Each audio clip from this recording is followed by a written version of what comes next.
কি খবর বন্ধুরা? আজ সকাল সকাল প্যানেল মানুষ করে হেঁটে চলে জায়গা তারপরে ফিটফাট হয়ে একটু মুখ টুকলে রেটারে দেখে নিলাম। পরে চলে এলাম আমাদের স্কুলের কাছে। পরে তোমরাকে দেখাবো আমরা স্কুলের ভিতরে কি মজা করছি না করছি, চলো দেখতে हैं। और আজকে সকাল সকাল স্কুলের ভিতরে লাড্ডু খাওয়া চলে এসেছে। না না, স্বাধীনতার জন্য চলে এসেছি। এদিকে করে ইমরান কি বলছে? ফাইনালি চলে এসেছে লাড্ডু খেতে।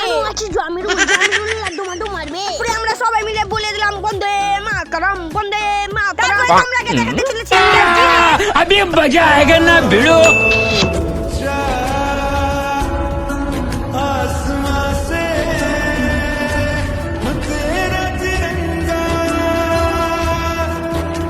তারপরে জামরুলের অবস্থা দেখো, জামরুল কেমন ইমোশনাল ফিল করে। আমরা একটু স্কুলের ভিতরে মজা টজা করে তারপরে বেরিয়ে পড়লাম স্কুলের ভিতর থেকে বাইরে বাড়ি যাওয়ার জন্য। মিষ্টির কথাটা তো বলতে ভুলে গেছি। না না, আমাদের স্কুলে কেক দিয়েছে, কেকটা আমরা পাইনি। স্কুলে বের হয়েছি না, আমার কি লাস্টের দিকে বের হয়েছি না। বন্ধুরা, ব্লগটা যদি ভালো লেগে থাকে প্লিজ লাইক